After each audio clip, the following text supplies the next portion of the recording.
మీకంతమైన అర్థము కాకపోయినా భక్తులారా మీరు పాడుతాను బాబులు పడతారు. ఇంతమంది వచ్చి నీ పాట కొడతారా నిన్న మనవేనా మరేంటి క్లాప్స్ కొడతారంటాను వేసేమంటావా?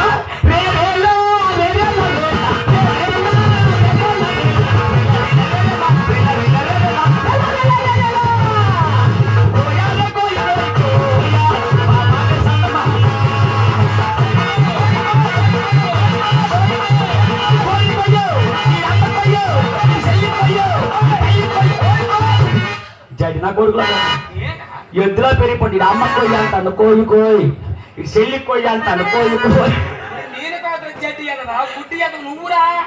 నువ్వు పాడే పాటకు ఎందుకో కోరస్ అంటారు. నా ఎవరు పాడే దొమ్మని కొందరా డ్రెస్ వేసుకొని రంగు వేసుకొని చెప్పలా కనిపిస్తానా? తెలుగులో పాడగలను, హిందీలో పాడగలను, ఇంగ్లీష్ లో పాడగలను, ఏ భాష రెడీ. మిక్సింగ్ చేసుకోరా నాకు మిక్సింగ్ కావాలి. సారా కొట్టు తెల్లని వరకు ఉండిపోలే.